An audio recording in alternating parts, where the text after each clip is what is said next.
a city of empire and endurance. From the muddy banks of the Hooghly to the thunder of independence, Kolkata, between the 1750s and 1947, stood trembling between wealth and upheaval. The air smelled of spices, sweat, coal smoke, and rain. Riverboats creaked beside palanquins and horse carriages. Merchants shouted over temple bells and church chimes. Empires rose, fortunes bloomed, rebellions whispered in tea shops and printing presses. Kolkata was brilliant, crowded, restless, a city constantly reshaping its destiny. Welcome to Kolkata, between the 18th century and 1947. In the 1750s, the settlement along the Hooghly River still felt raw and unfinished. 3 villages, Sutanuti, Govindapur, and Kalikata, stretched along the riverbank, their muddy lanes crowded with fishermen, traders, and craftsmen. Bamboo huts stood beside brick warehouses. The river ruled everything. Barges, heavy with silk, indigo, salt, and opium, drifted toward distant oceans. The Hooghly carried both commerce and conquest. The British East India Company saw promise where others saw swamp and monsoon. Fort William rose from the earth, its walls a declaration of ambition. Cannons faced the river, guarding trade that would reshape the fate of the subcontinent. Soldiers marched across dusty parade grounds, while clerks hunched over ledgers inside dim offices. Profit and power grew together. Then came 1756. Siraj-ud-Dawla marched toward the city. Fear ran faster than the river current. Merchants packed valuables, ships fled downstream, and the young colonial city trembled under siege. Cannon fire echoed through humid skies. Smoke curled over the riverbanks. Kolkata learned early that power here would never be peaceful. By the late 1700s, the city surged back stronger than before. Grand mansions rose in Chowringhi, while crowded bazaars swelled in the north. Palanquins glided past bullock carts. British officers in powdered wigs rode beside barefoot laborers carrying impossible loads. Wealth glittered beside hunger. The Maidan stretched wide and green beside Fort William, a vast breathing space carved from the crowded city. Gentlemen rode horses across its grassy sweep, while regiments drilled beneath the blazing sun. The city's heart beat here, disciplined and watchful. At Writers' Building, rows of young clerks copied documents that governed millions. Inside its long corridors, decisions were made that shaped kingdoms. Ink-stained fingers moved faster than swords. Outside, hawkers shouted, children played, and the restless city roared. Burra Bazaar became a storm of trade. Silk merchants, spice traders, moneylenders, and porters moved in a constant tide of bargaining and ambition. Voices rose in Bengali, Hindi, English, Armenian, Chinese, and Persian. Coins clinked, deals were sealed, fortunes made and lost before sunset. The river ghats never slept. At dawn, priests offered prayers as the sun rose through mist.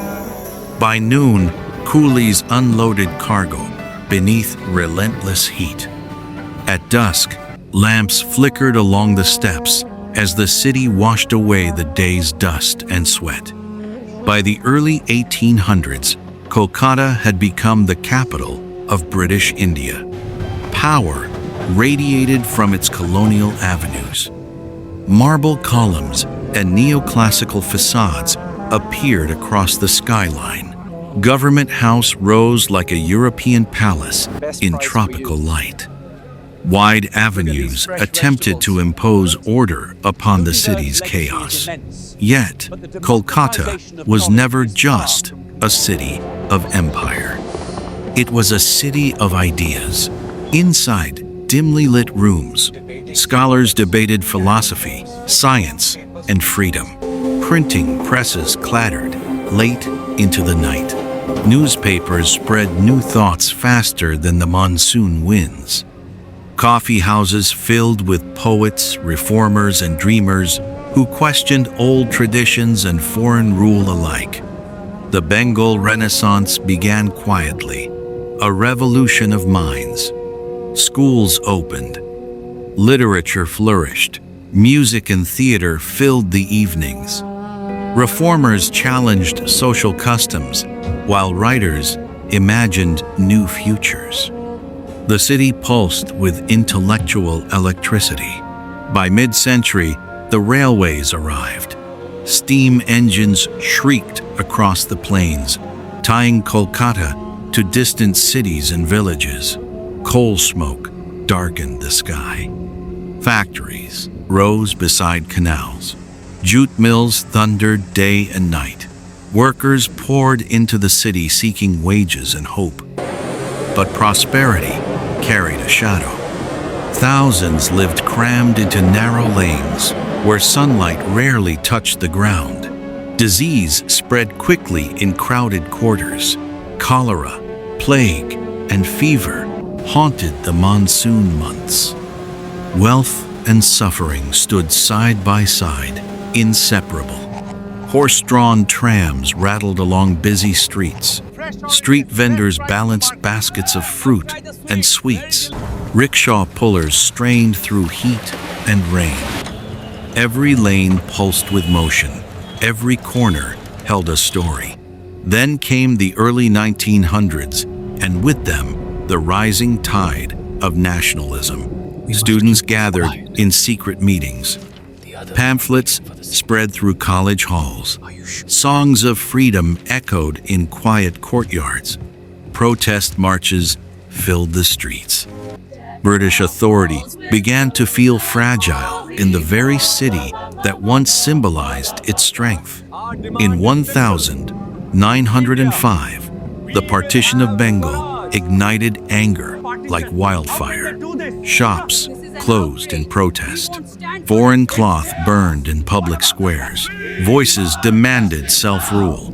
Kolkata became the beating heart of a growing independence movement. Yet the city never stopped living. Theaters dazzled audiences. Cinema flickered into existence. New bridges spanned the river. Electric lights transformed night into a second day. The city glowed brighter than ever, even as tensions simmered beneath the surface. World War I brought uncertainty. Soldiers departed from the city's docks toward distant battlefields. Factories worked relentlessly. Prices rose. Anxiety hung heavy in the humid air. The 1920s and 30 seconds brought louder protests, stronger voices, and bolder dreams. Processions filled the streets. Leaders addressed crowds from balconies and platforms. Police whistles pierced the noise. Hope and fear walked hand in hand. The Great Depression tightened its grip. Jobs vanished. Food prices climbed. Hunger returned to haunt crowded neighborhoods. Yet still, the spirit of the city refused to break. Then came World War II. Air raid sirens echoed through the night. Blackouts darkened the city. Military trucks roared down familiar roads. Refugees arrived in waves. Anxiety grew with every passing month. In 1943, famine struck Bengal with devastating force. Hunger spread like a shadow across the streets. Markets thinned.